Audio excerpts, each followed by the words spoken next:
Здравейте, приятели! Казвам се Иван Петков и ще се опитам в няколко минути, часове, да ви запозная с общи, по-конкретни теории, свързани с вземане на икономически решения. Тоест, ще се интересуваме основно от паричните единици, колко ще изкараме, доколко са печеливши, доколко са изгодни нашите решения. Да започваме. Какво представлява самия процес на вземане на решение? Това е умствен процес, при който резултата е избиране на конкретен ред от действия между няколко алтернативи.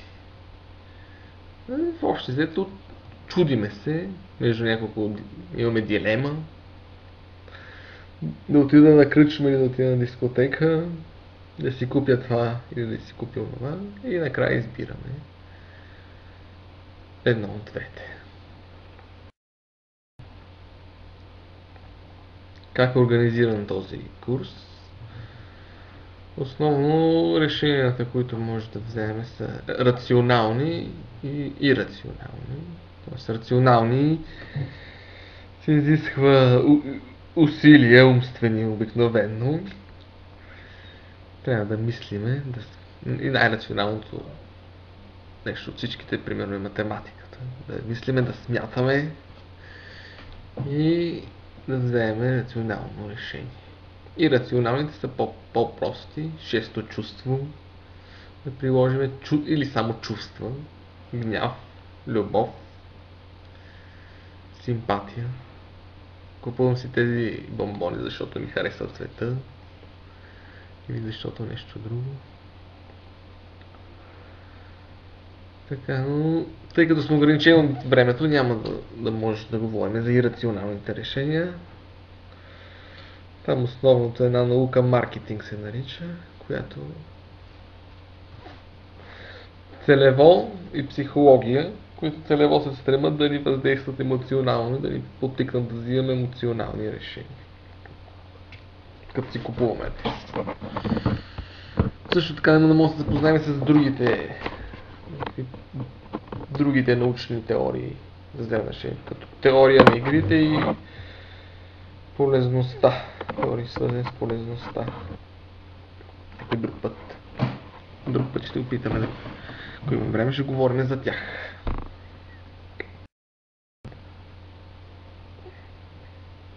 Така.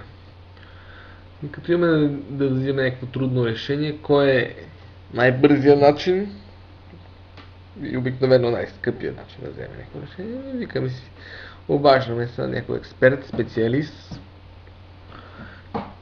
Експерти са хора с специализирани знания или умения в някаква област. Боли ни главата, отиваме на лекар. Зъб, на зъболекар, чупва ми се колата на техник и така. Експертите ни помагат от всякъде. Т.е. специализацията като цяло е нещо, на което се дължи човешкия прогрес. Ето, вземете една химикалка, например. Нито един човек в света не може сам да си произведе една химикалка. Да си добие петрола, да си направи пластмаса, желязо отпред, мастило. Не може нито един от нас да си направи една химикалка. Този прост уред, който всички ползваме. За пример, преди Homo sapiens съществата, които са нашите предшественици, Homo erectus, нали, справените хора, са живели няколко стотици хиляди години, правили си само някакъв подострен камък. Колко хиляди поколения са правили този подострен камък, но тъй като са нямали език, знанието ни им се натрупало и не са експерти. Всички са можели да правят камъни, имали са уръдия, но не са се развили. Ние, тъй като сме се специализирали, до някъде оттам и на цялата еволюция. Как изглеждат експертите? Ето един експерт. Тези лекари. Ето един дядо. И разбира се един човек от Чирпан, който също е добър експерт. Казахме какви са плюсовете на експертите. Сега повече няма да ви занимавам с това. И аз съм експерт. Ползвайте ме. Но нека да кажем и някои минуси за експертите. И какво трябва да внимаваме все пак от тази голяма специализация на експертите. Експертите, минусите. Какви са т.е. проблемите при използването на експертите? Всички ние се пристрастяваме към сигурността, която експертите ни дават. Все пак докторите също грешат. Даже има някакви проучвания, които казват, че 4 от 10 диагнози са им грешни. Няма да говоря за икономическите прогнози, което никой не познава. Тоест, въпреки че има експерти, ние обичаме да прехвърляме отговорността от нашите решения върху тях. Трябва да внимаваме, като използваме експерти. Експертите формират групи, в които се проявяват доминиращите мнения или теории. Така е. Има някоя модерна теория, която властва в организацията на експерти. Трудно е да се предложи нещо друго, което може да е в конкретния случай по-добро. Експертите са силно специализирани и може да изпуснат голямата картина. Именно искате да си построите къща, водопроводчика ви може да ви каже как добре, най-добре ще да е построена къщата във връзка с системата за вода, но всъщност това да не е най-добрият начин за къщата. За конкретното нещо може да не е най-добро, да е най-добро, което ви казва експерта, но за цялото може да не е най-добро. И разбира се, на експертите им се плаща да правят интервенции. Тоест, почти никой няма експерт отидете с пари да ви каже, не мога да ти помогна, ще трябва някой друг. Въпреки че имат етични кодекси и какви ли не други неща. На докторите им се плаща да оперират, на счетоводите да счетоводяват, на икономистите да прогнозират и така. Дори да не могат, те ще се опитат нещо да ви направят, да ви вземат парите. Така че имайте го предвид. Ето няколко стратегии как може да работите с експерти. Разберете предложението на експертите. Ако не разбирате нещо, не го правете. Поне няма да се вкарвате в някакви незнайни рискове, колкото и сложно и ново да звучи и работещо. Това е мое поне лично правило. Ако нещо не разбирам, не го правя. Не може от всичко да разбираме. Ако не ми се налага да го правя, не го правя. Нещо, което не разбирам. Добре експертите да ни убедят, че това е най-правилното. А не просто това е най-правилното, довери ми се. Това е малко като религия се получава. Оспорвайте изводите на експертите. Те могат да кажат това е най-правилното. Все пак искайте обяснение. Чуйте мненията, които са противоположни на вашите вярвания. Обикновено ние отиваме с някаква нагласа при някакви хора. Иска ни се така да стане. И който ни каже това, сме много по-склонни да му вярваме. Така че критичното мислене помага все пак За нашите рационални решения е хубаво да имаме и критично мислене. Чуйте мнение на хора, които са не експерти. Също идея. Експерти. Сега да видим как изглежда едно рационално решение. Как може да изглежда едно рационално решение? Да, как изглежда? Нещо такова. Да, смешно е. Започвате колелета, мислиме. И измисляме всички възможни сценарии. Това е напълно абсурдно и неосъществимо. Оценяваме всеки сценарий по-отделно. Избираме най-благоприятния за нас сценарий. Това би следвало да е едно рационално решение, което лесно да се каже, много трудно на практика да го решиме. Една обща техника за рационално решение е SWOT анализа. Той идва от акронима на английски акроним Strengths, Weaknesses, Opportunities and Threats. С една дума премерваме плюсовете, положителните и отрицателните страни на всяко предложение. Плюсовете и минусите. И в анализа се прави на ниво нас самите и околната среда. Тоест, идентифицираме нашите силни страни и слаби страни. Това в кое сме добри и в кое хич не ни бива. След това гледаме навънка, виждам какви възможности има, които може да се възползваме и какви опасности или заплахи има отвънка, които трябва да внимаваме. И хубавото е, това са вътрешните страни за нас, силните и слаби страни, а външните са възможностите и заплахите, които идват отвънка. Като най-логичното нещо е да съчетаваме нашите силни страни с възможностите, които са ни се предоставят и които сме оценили, а другото е да слабите страни и заплахите изобщо да не ги смесваме по възможност. Обща техника и доста интуитивна за хората. Приоритизиране.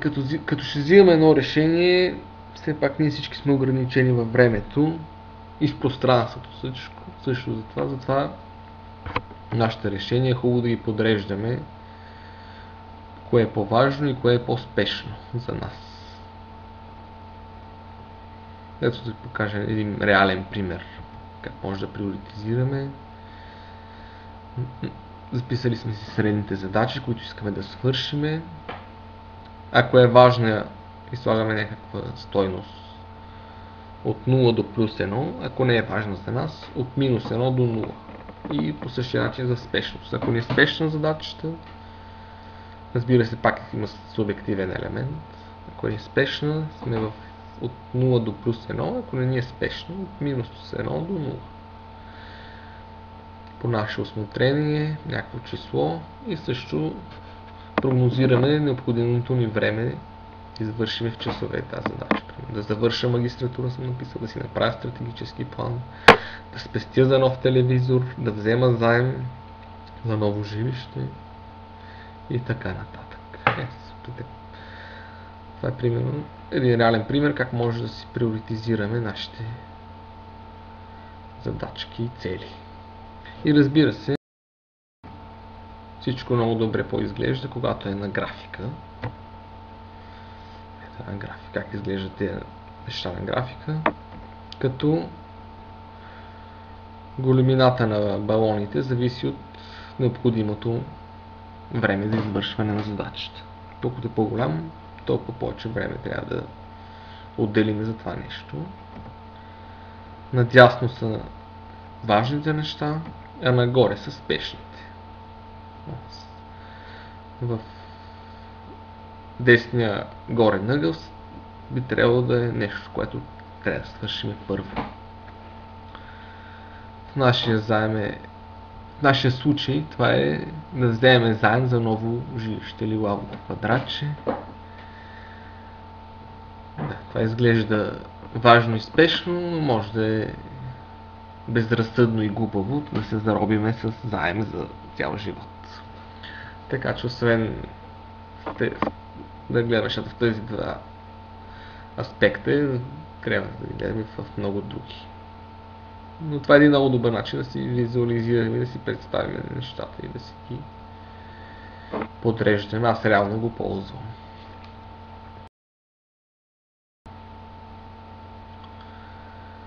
До тук с общите неща, свързани с вземане на решения, общи приказки, още малко общи приказки. За да вземем решение, ние го базираме на някаква информация. Каква трябва да бъде информацията? Тоест, време трябва да е. Ако ни дойде постфактум информацията, ние не можем да вземем решение, защото в смисъл то е минало и заминало и информацията трябва да е изчерпателна и достатъчна. И трябва да е вярна, разбира се, информацията. От тук натам сега говорихме за нещата как стават за нас. Сега вече се насочваме повече към бизнеса. Предишните неща се отнасят и за бизнес и за нас. Сега повече се отнасят за бизнеса. И за нас като хора също са приложими, но тоест ще говорим вече за бизнес.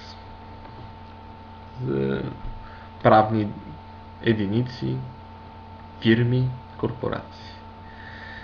И така, информацията в бизнеса каква бива? Вътрешна. Идва от счетоводството, човешки ресурси. Вътре си я създаваме тази информация и си я използваме за наши цели. И външни. Идва от нашите клиенти, от доставчиците ни, от конкуренцията, до където може да се доберем, от правителството, от държавата и някаква друга, ако се сетим информация.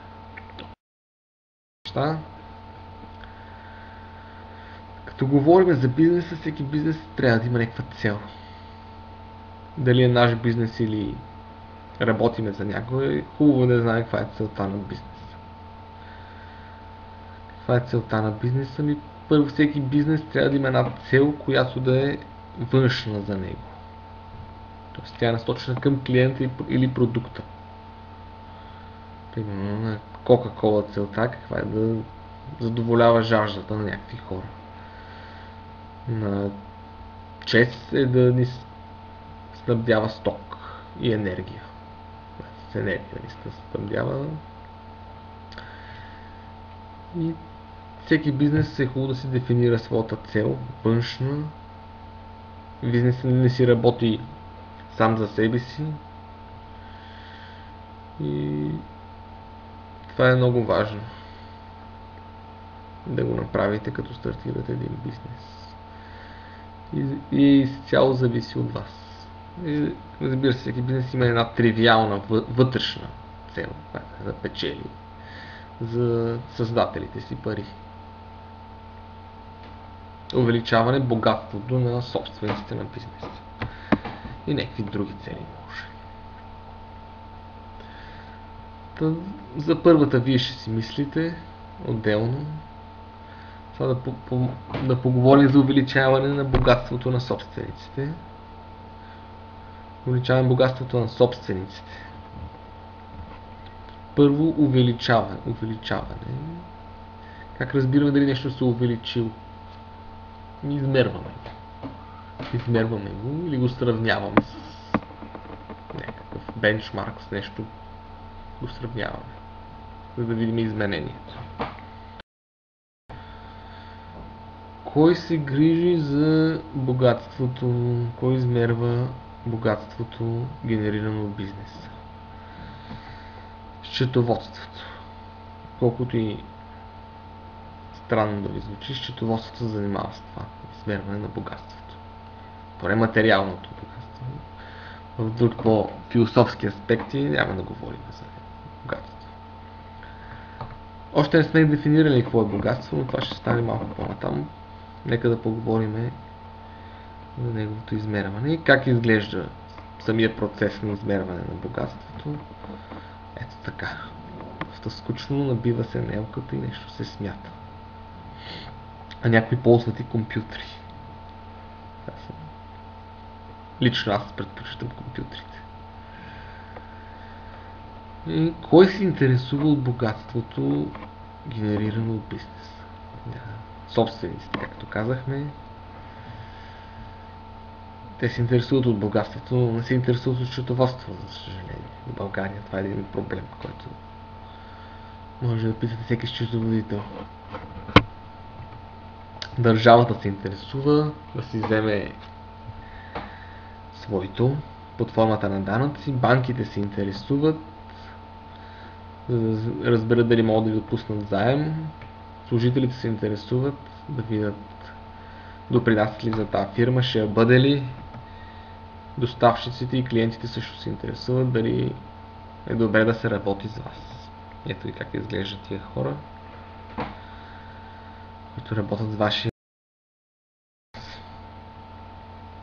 И сега да се спреме на дефиницията на богатство, което преди малко казахме, че това е много важно. Искам сега да съсредоточите и да внимаваме, за да разберем този концепция за богатство. Какво е всъщност богатство? Или изменение на богатство? Богатството е нещата, които притежаваме ние. Кой е по-богат? Който има повече нещата, е явно по-богат.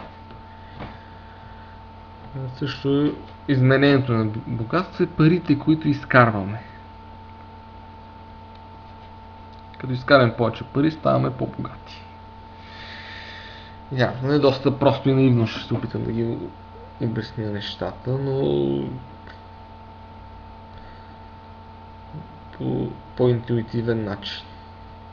Но сега нещата, които притежаваме, е нашето богатство. Но все пак някои неща сме си ги купили с чужди пари, т.е. от нещата, които притежаваме, ние трябва да махнем нещата, които дължим. И от парите, които изкарваме, трябва да махнем парите, които харчим. Да. Ги извадиме. Така, значи нещата, които притежаваме и нещата, които дължим, е нашето богатство, и парите, които харчим, парите, които изкарваме, са изменението на богатство. Като замислиме, едното е един вид фотография, а другото е снимане на филм. Тоест, взимаме фотоапарата, снимаме се днеска с нещата, които притежаваме и които дължим, и имаме снимка на нашето богатство. А за втория метод е филм, т.е. за период, примерно един месец, снимаме нашия филм, колко пари сме изкарали за този период и колко пари сме изхарчили за този период. Тоест ние сме въоръжени с тези два инструмента, фотоапарат и камера, и с тях си измерваме богатството. Правим си снимки и си снимаме филми за някакви периоди. Това е много важно. Двата наши инструмента за измерване на богатство, фотоапарата и камерата. Сега искам малко да предефинирам термините, които използвахме да обясним богатство по по-счетоводно. Нещата, които притежаваме и нещата, които дължим, счетоводителите ви казват активи и пасиви. Активи са нещата, които притежаваме, пасиви са нещата, които дължим. А за парите, които изкарваме, парите, които харчим, счетоводителите им казват приходи и разходи. Сега тук излиза една дилема. Значи, пасивите са парите, които дължим. Приходите са парите, които сме изкарали. Сега, примерно, аз съм изкарал 5 лева и съм ги дал за баничка. Въпросът това актив ли ми е или ми е разход? Искам да направя разграничението между актив и разход. Тоест, и двата случаи ние сме похарчили пари. И при активи, и при разхода. Само че като активите са неща, от които може след време да изкараме пари. Имат голяма стойност за нас. Т.е. имат парична стойност за нас. И очакваме с тях да изкараме пари. Да ни генерират приходи. Баничката явно не е актив. Е само разход. Актив е примерно апартамент. Купили сме го апартамент, ще го даваме под наем. Това е актив. Тоест, нещата, от които очакваме да изкарваме пари, имат голяма стойност, може да ги продадеме с активи, а тия неща, които са на по-малка стойност, не се очаква бъдеща икономическа изгода, са ни разход. Че стана ясно. Сега, като гледате тези две уравнения, като направим снимка, да речеме, на нашето богатство към момента и ако сме снимали с камерата целия ни живот, колко пари сме изкарали и колко пари сме харчили, т.е. двете богатството, измененията на богатството би трябвало да станат едно и също число. Затова счетоводителите какво правят? Слагаме знак за равенство и с едно просто математическо преобразование получаваме следната формула. Богатството ни е равно на активите минус пасивите минус приходите плюс разходите. Прехвърлям от една страна на друга страна и получаваме тази формула, която е наистина много важна и всяка транзакция в нашия живот може да се опише с тази формула, която правим парична транзакция, разбира се. Да видим нещо теорията, да отидем малко в практиката, някаква транзакция в бизнеса. Купили сме си машина с банков заем за 1000 лева. Предоставили сме услуга, превели сме някакъв текст, сме взели 120 кинта. И банкера ни удържал годишната лихва, си е взел от нашата банкова сметка 80 лева. За съжаление така правят банкерите. И ние отиваме през счетоводителя и казваме: добре, ти ми обясняваш тук за богатството, какво става за богатството, колко ми е богатството? Тия неща са се случили, колко ни е богатството сега? Какво правим? Ние викаме на помощ нашата формула. Активи минус пасиви минус приходи плюс разходи е равно на 0. Беше равно на богатство, но тъй като ние това нещо търсиме, не сме го включили в формулата. И да вземем първата ни операция. Закупили сме си машина. Машината явно е, дали сме пари за нещо. Тая машина, т.е. това е или актив или разход. Явно очакваме, че ще изкараме с него пари. Т.е. на голяма стойност, т.е. това е актив. Пишем активи плюс 1000. И банковия заем, явно сме си я купили с чужди пари и увеличаваме и пасивите ни плюс 1000. Активи плюс 1000 минус пасиви плюс 1000 е равно на 0. Ето така. Счетоводителите, всяка транзакция в нашия живот се може да отчетем по тази формула. Това е. Плюс 1000 минус плюс 1000 е 0. Следващата транзакция, предоставили сме услуга. Това е най-магичната транзакция. Предоставили сме услуга, изкарали сме парички, т.е. изкарали сме пари 120 лева, явно не се увеличават активите 120 лева и приходите ни се увеличават 120 лева. 120 лева активи минус услуги плюс 120 лева пак е равно на 0. И последната транзакция, третата, банката ни удържа годишна лихва 80 лева. Намаляват ни паричките с 80 лева. И това е явно разход за лихва. 80 лева. Минус 80 лева активи, плюс 80 лева разходи, пак е 0. Ето по този начин всяка наша транзакция двояко има това се нарича двустранно счетоводство, защото всяко нещо го разглеждаме в двата аспекта.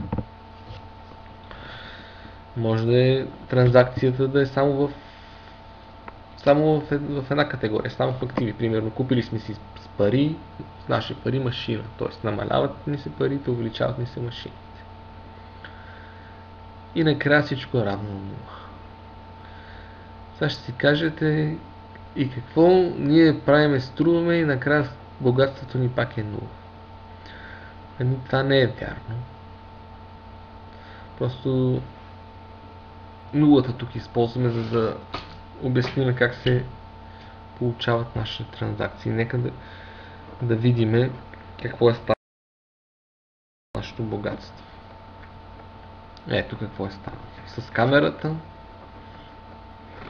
и с фотоапарата. С камерата сме реализирали 120 лева приходи, минус 80 лева разходи и сме на печалба 20 лева. И с фотоапарата имаме машини и пари, 1020 лева и заем и печалба 1020 лева. Значи в бизнеса и в счетоводството на фотоапарата му казваме баланс. Тоест това е отчет, финансов отчет, който се казва баланс. С активите ни винаги трябва да са равни на пасивите и да ни се равняват. Защото ако не се равняват, ще сме сбъркали. А за камерата се казва отчет за приходите и разходите. Доста некреативно и посредствено име за отчет за приходите и разходите. И в общо взето това са основите на счетоводството и ако ние го разбереме това, можем да сме си собствени счетоводители, да си отчитаме богатството, да си измерваме богатството и евентуално да го увеличиме. Счетоводството не е само за държавата, то и за нас. Като вземем пари с заем и си купиме нещо, като си купим машина с заем, това явно не ни увеличава богатството, въпреки че ни дава нови възможности да изкарваме пари. Богатството ни се увеличава с магическата транзакция по реализиране на приходите, която хем записва по отчета за приходите и разходи 120 лева, хем в баланса записва пари и това е магическата транзакция. За да се увеличат приходите, ние трябва единственият начин е да реализираме чрез увеличение на активите. Има и още един начин, но той е много рядко срещан, примерно като пишеме пасив. Примерно банката ни прости заем, което никога няма да стане. Е възможно. Екстремни ситуации. Тоест като генерираме приходи, ние си увеличаваме богатството. Въпросът е тия пари, които сме изкарали от тия приходи, после пак да ги вкарваме в активи. Неща, които ще ни носят нови приходи. И това е цялата меркантилна теория за изкарване на пари и увеличаване на богатство. И общо взето е това.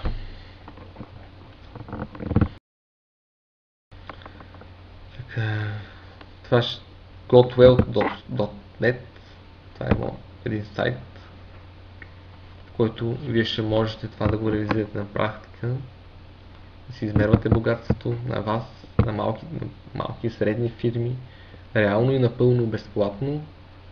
Този сайт, който ще стартира скоро и ще бъде отначало на английски, така че ще трябва да имате някакви познания по английски език, за да може да се справите и да увеличите богатството си, която е цел на една от целите на всички в живота. Освен нашето и евентуално на цялото човечество. Да. До тук с богатството, до тук с нещата, които казахме за вътре в бизнеса, където са генерирани. Това да поговорим за нещата, как става диалога между нас и околната среда. Примерно искам да разбера дали някаква идея ще стане, искам да видя дали нещо работи, и ми трябва информация отвън. Единственият начин да комуникираме с околната среда около нас, колкото и странно да ви звучи, се нарича статистика. Статистика, това е нещо като статистика, изглежда неясно, скучно и безполезно нещо, с което само някакви хора може да си говорят за статистика. Използват всички гръцки букви в нея и някакви други символи неясни, чертаят се някакви графики и това е статистика. Всъщност статистиката изучава добиването на информация чрез анализ и интерпретация на емпирични данни, използвайки теория на вероятностите. Какво значи това? Емпирични данни, добити по пътя на тестването, добити отвън данни, и статистиката и теорията на вероятностите са вързани в едно цяло. Имаме ниво на сигурност на нашите данни. Примерно при 95% това ще стане така. Ето така говоря статистиците. 95% от случаите теорията е вярна. Ето как. Тоест, статистиката работи с метода на индукцията. Какво значи това?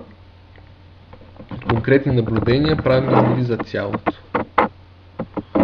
Имаш дълги уши и хобот и тежиш няколко тона, явно си слон. Това е статистика. Суров вид. Какво ни помага сега тази статистика? Значи обръщаме данните в информация, откриваме зависимости и тестваме хипотези. Това е статистика.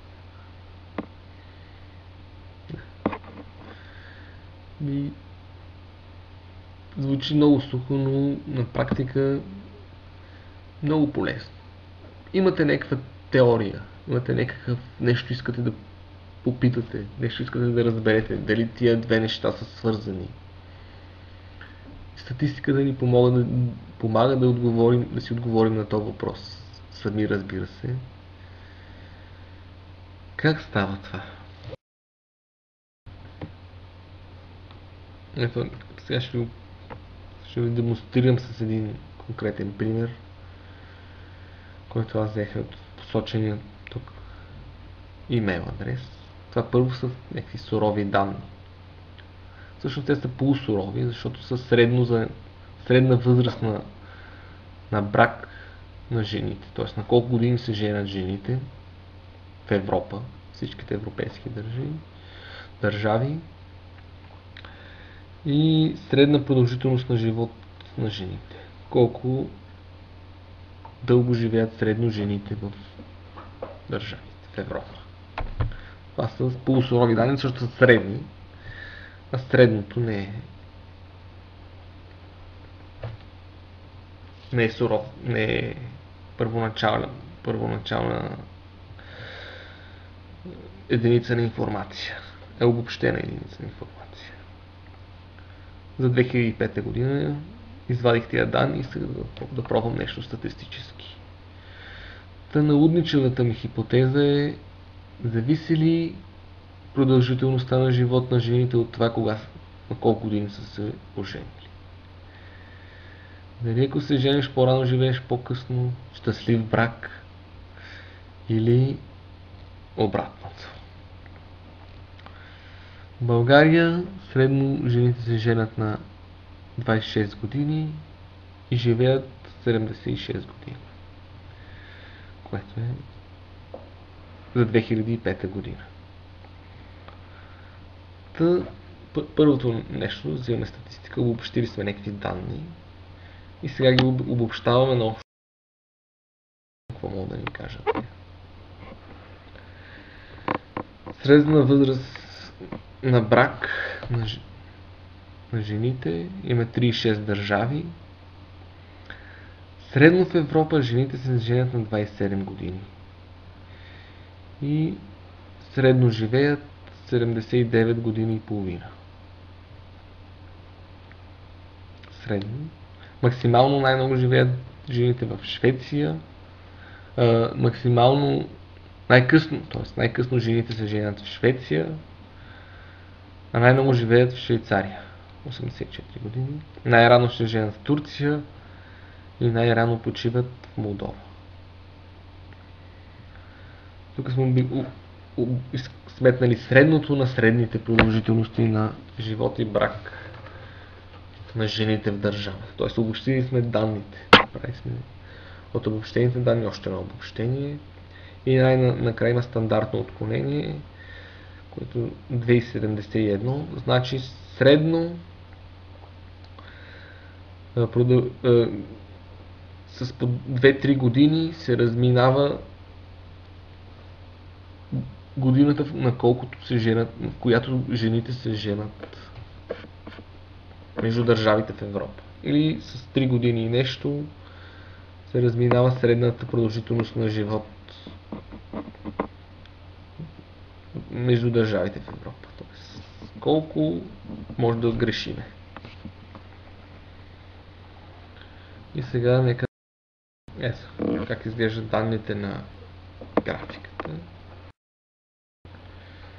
И нека да формираме сега математически нашата идея. Значи продължителността на живот на жените е равно на алфа плюс бета по възрастта брак плюс годината, в която ще се оженят. Колко ще са те? 27-26 години. Това е нашата хипотеза. И сега остава да открием тия алфа и бета. Като знаем възрастта, на която сме се оженили, като умножиме по бетата и като прибавиме алфата, ще получиме колко години ще живееме ние. Колко ти е абсурдно да звучи това. Това нещо в статистиката го наричаме регресия и конкретно линейна регресия, защото си представяме, че вътрешността е в една права линия. Аз съм го направил на тази предишната графика. Ето как изглежда правата линия. Това е правата линия от точките на графиката. А ето го и нашето уравнение. Y е продължителността на живота е равно на 1,05 по възрастта. Значи бетата ни е 1,05, а алфата ни е 50 години. 51, пример. Какво значи алфа? Алфата, ако значи откъде ще почне по ординатата. Откъде ще почне по ординатата нашата линия. Ако отрицателно, тя ще почне някъде отдолу, под абцисата. Ако е положително, значи отгоре. Ако е 0, ще почне точно от средата. Точно от средата ще почне линията. А бетата определя наклона на самата права линия. Ъгъла на наклона. Определя бетата. И това е. Като погледнете, тук има В тази абсурдна взаимовръзка, която аз примерно потърсих, за да разбереме сега, то ни изкара ни някакво уравнение, за да разбереме доколко е достоверно. Статистиката има едно R квадрат, се казва, както виждате там на графиката. Това какво значи? Това значи доколко продължителността на живот може да се обясни с възрастта на брак. Тоест, това значи 70% от продължителността на живот може да се обясни с възрастта на брак. Другите 30% се дължат на нещо друго. Какво е, не се знае. Искам да ви кажа нещо много важно. Във връзка с зависимостите, които търсиме в статистиката. Както виждаме, тук имаме много голяма зависимост. Но тази зависимост не е... Статистиката намира връзки, но те не са причинно-следствени. Статистиката не може да ви намери причинно-следствени връзки. Нека да ви един пример да ви разкажа. После ще говорим за екстраполацията. Представете си лятото. Да вземем примерно продажбите на слънчеви очила и продажбите на сладолед. Ако вземе данни, месечни данни за оборота в България на слънчеви очила и сладолед, подредим ги по същия начин и ще видим голямо съвпадение. Тоест, продажбите на очила се движат както продажбите на сладолед. И статистиката ще каже, има връзка между двете неща. Но както вие се сещате, няма никаква връзка. Това просто е трети фактор, който се нарича времето навънка. Тоест, през лятото ние нормално да си купуваме очила и слънчеви очила и сладолед. Тоест, дори между нещата да има връзка статистически и тя да е силна и да е значима. Значима значи, че достатъчно. Тя може да не е причинно-следствена, а може да е някакъв трети фактор, който влияе върху тези две неща. Както в случая с слънчевите очила и сладоледа.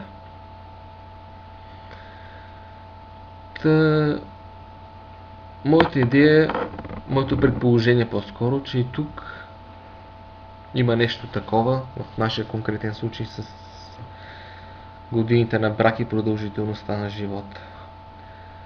По-скоро в държавите, които са по-развити, жените, които се образоват, спекулирам, т.е. предполагам по темата, жените, които се образоват, ходят да учат висше образование, се женят явно по-късно и може би живеят по-дълго време. Тоест, явно в по-развитите държави, където смъртността е по-висока, в смисъл по-ниска, иска да кажа, по-късно, продължителността на живота е по-дълга. Има и друго нещо, където жените там имат склонността да се женят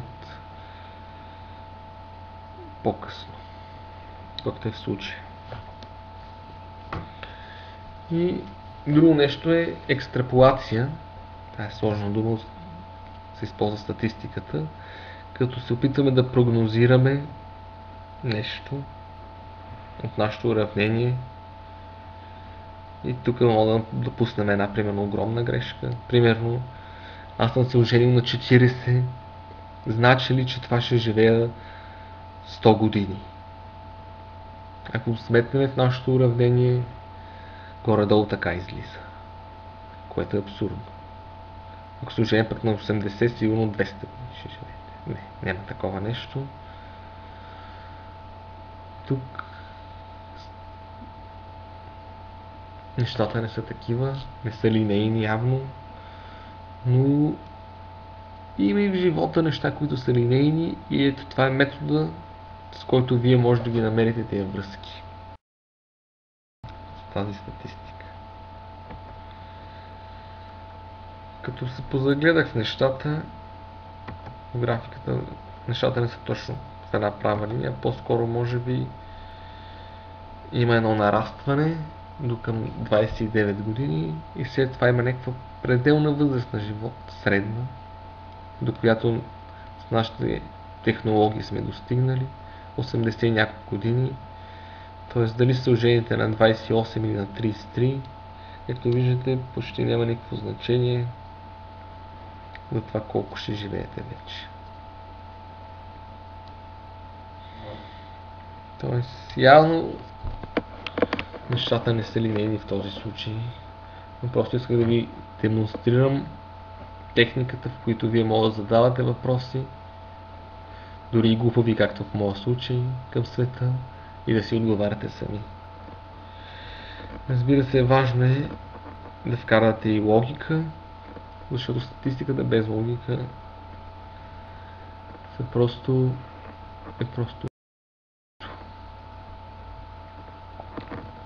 пак да кажем някакви проблеми на статистиката и по-скоро на индукцията, които трябва да внимаваме. Може ли прасето с помощта на статистика да прогнозира какво ще му се случи на Коледа? Явно не може.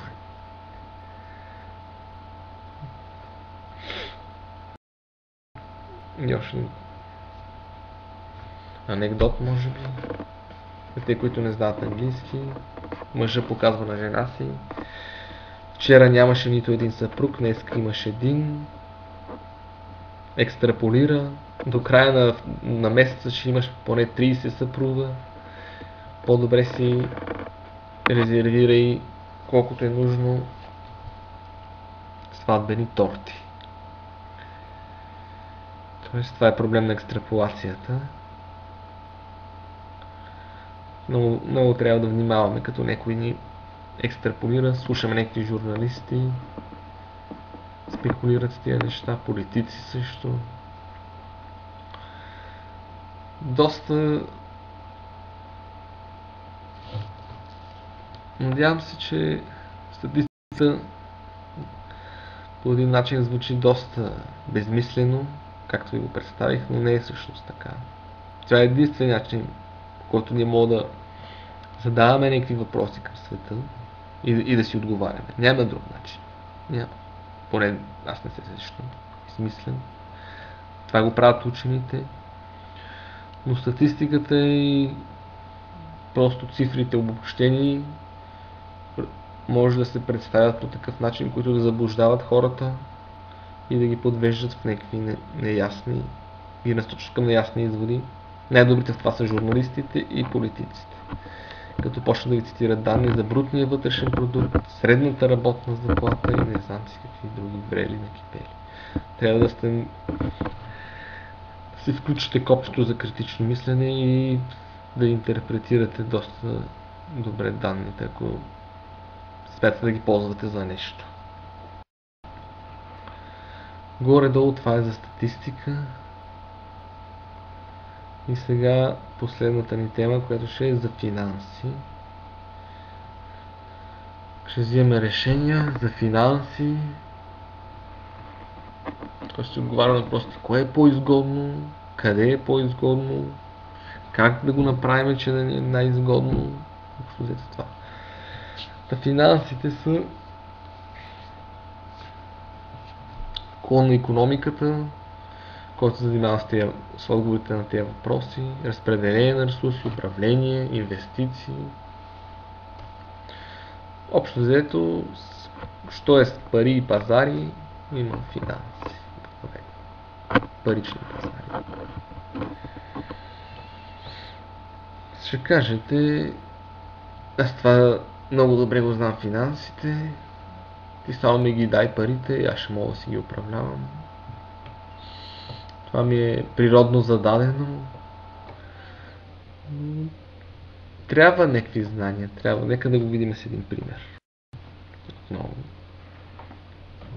Ето ви един пример. Да речем, аз идвам при вас, вие имате 3000 лева и ви питам, ето ви тези 3 проекта,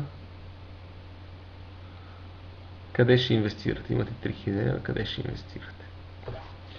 Като в проект 1 вие давате 1500 лева първата година, на края на първата година получавате 200 лева, на края на втората 300, на края на третата 900 и на края на четвърта 500 лева, или печалбата ви е 400 лева. При втория проект печалбата ви инвестирате 3000 лева, т.е. за 6 години получавате парични потоци и накрая чисто печелите 940 лева. При третия проект печалбата ви е 320 лева. Да ви имате 3000 лева, въпросът е къде ще инвестирате. Само проект 1, само проект 2, само проект 3 или проект 1 и 3, които са общо за 3000 лева. Помислете 2 минути и напишете един отговор, ако искате, докато слушате какво ви казвам. Един реален пример, опростен, решете тази задача и да видим дали ще се справите. И след това, като ви кажа за времевата стойност на парите, дали вашия отговор ще съвпадне с този, който ще дадете постфактум, след като сте придобили евентуално някакви знания.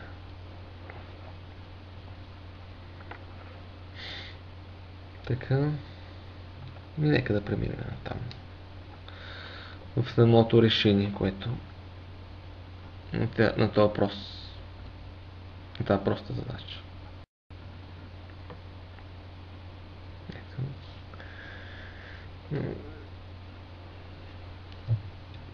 Самата идея за времева стойност на парите е заложена в финансите. Въпросът е 100 лева сега, по-малко ли са, равно ли са или са повече от 100 лева след една година? Ами явно са по-малко. Дай ми 100 лева сега. Ние сме хората с такива същества, които обичаме да максимализираме всичко настояще. Ти ми ги дай са 100 лева, пък не ме мисли. Тоест явно 100 лева сега са повече от 100 лева след една година. Защото за тази една година ние може най-елементарното да ги вложиме, да ги дадем на банка при 4% лихва и да получим след една година 104 лева. Тоест 100 лева сега са повече от 100 лева след една година. По-малко ли казах преди? Значи 100 лева сега са повече от 100 лева след една година. А 100 лева сега повече ли са от 105 лева след една година? Ами зависи. Да, общо дето зависи. И тук съм ви сложил две формули, с които може 100 лева сега се наричат сегашна стойност, а 100 лева след една година са бъдеща стойност. Тоест като има два парични потока в различно време, е явно, че ние трябва да ги сложим към един момент. За да мога да ги сравняваме, ние трябва да ги сложим към един момент. Тоест FV, Future Value, бъдещата ни стойност, е равна на сегашната ни стойност, умножено по единица плюс лихвения процент, примерно. В нашия случай.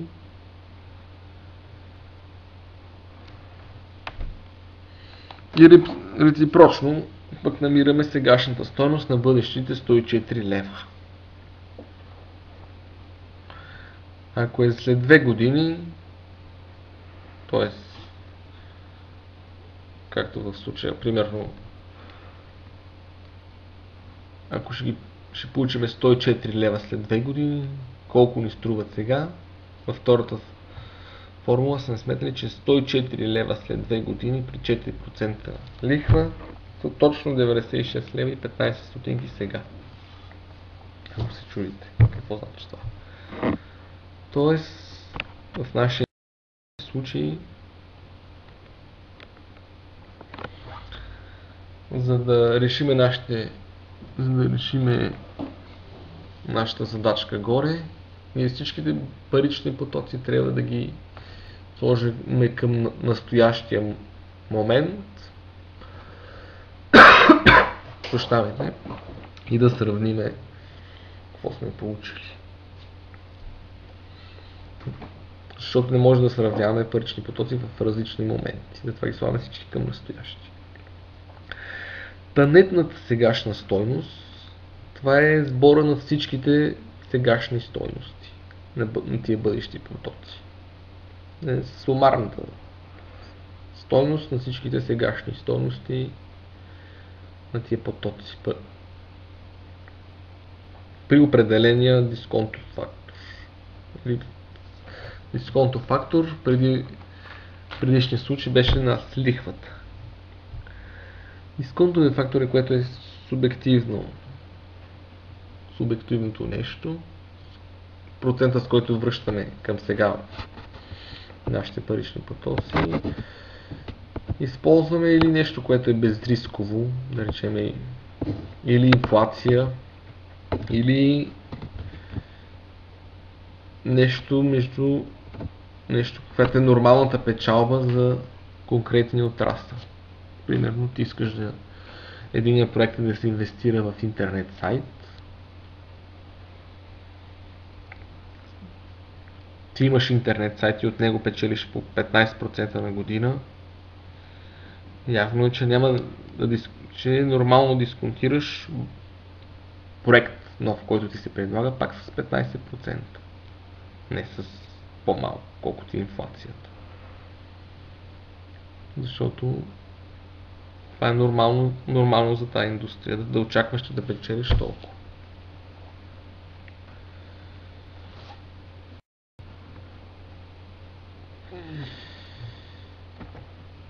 Ето ги отново нашите 3 проекта. Преди не ви бех дал едно нещо. Т.е. дисконтовия фактор не се знаеш. Сега в кой проект бихме инвестирали? Т.е. вие трябваше да ми попитате. Ти ми даваш тия 3 проекта, ама какъв е банковия лихвен процент? За да видя дали изобщо се занимавам с тия проекти или пък да си ги дам в банката и да ми е мир на главата. Или сега ви го давам, в кой проект бихте инвестирали при положение, че банката ви дава 8% годишна лихва.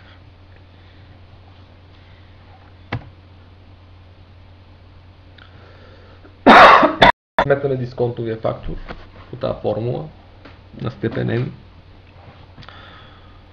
1,8 на степен 1 е 1,08 на степен 2 е 0,9259, 1,08 на степен 3 е 0,857, така. Умножаваме паричния поток по дисконтовия фактор и получаваме сегашната стойност на всеки паричен поток. Примерно да разгледаме проект 1. Сегашната стойност на първите 200 лева е 185 лева. Сегашната стойност на 300 лева след 2 години е 257 лева. Сегашната стойност на 900 лева след 3 години при 8% дисконтов фактор е 714 лева. И сегашната стойност на 500 лева след 4 години при 8% банков лихвен процент е 368 лева. Събираме цялото нещо и получаваме 24 лева. За проект 2 правим също и получаваме минус 4 лева. Близо, за проект 3 получаваме плюс 56 лева. И какво излиза?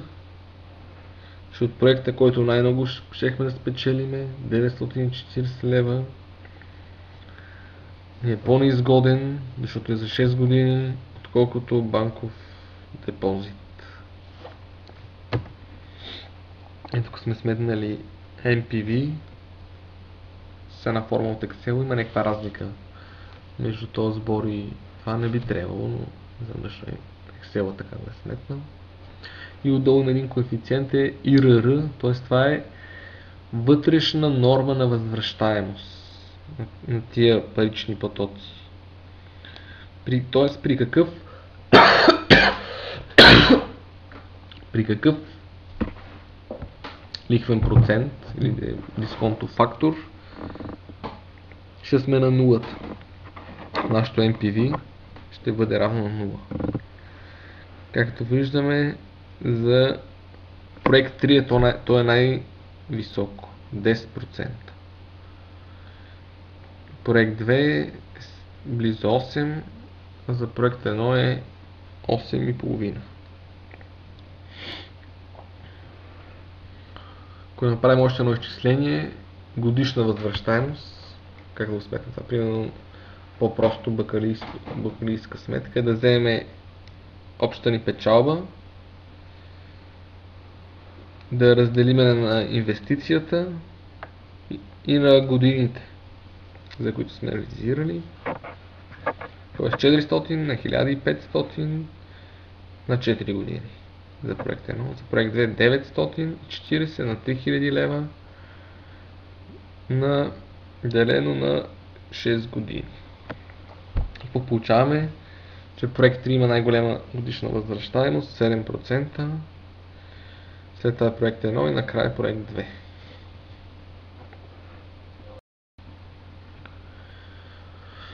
2. И да погледаме как... Ето и пак нашите проекти. Какво става с нетната ни сегашна стойност при различни проценти? Дисконтови проценти. Интересно. Случай. Ако ни беше 3%, ако ни беше 4, 5, 6, 7, 8, 9, 10. Ето как изглежда това на график.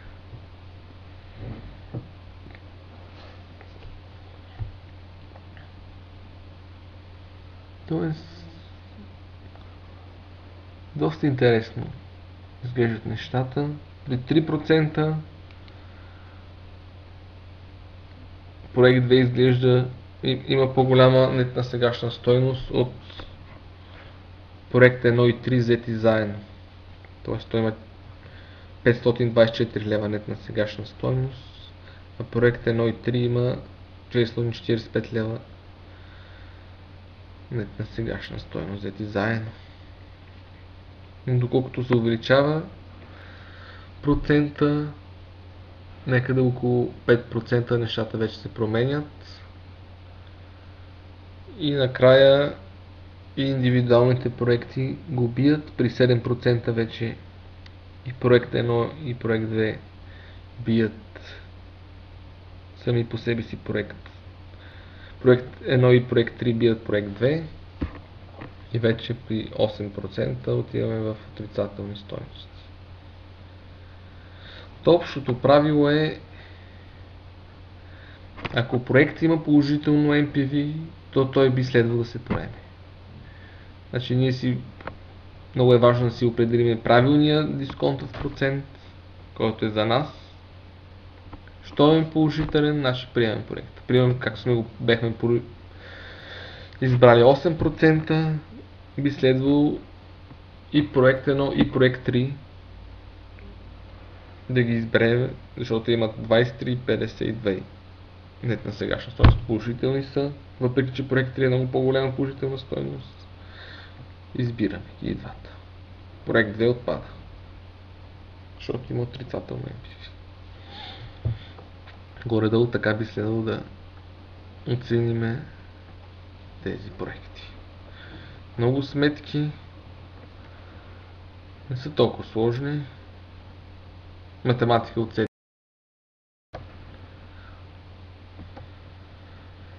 ето ги нашите стойности и годишните възвръщаемости, ви казахме. Драги приятели, това беше общо взето, което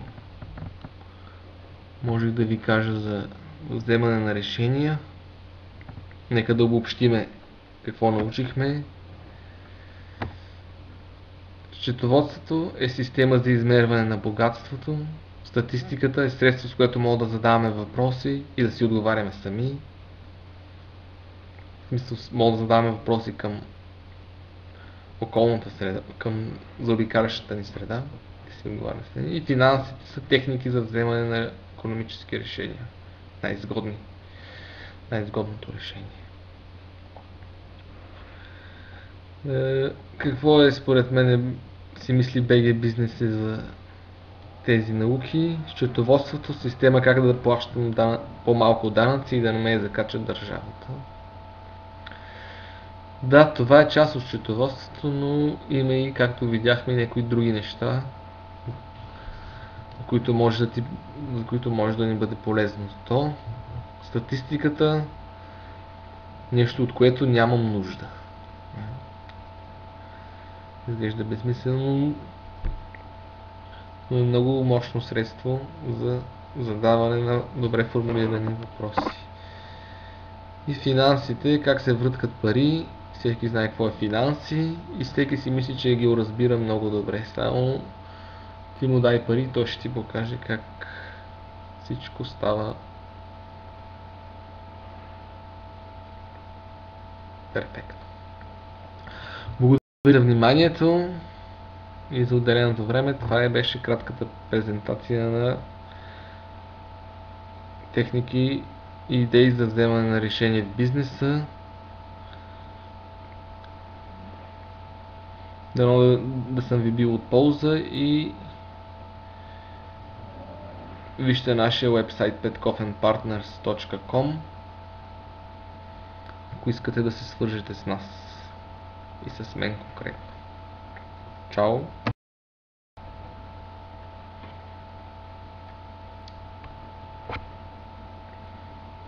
И успех в всичко!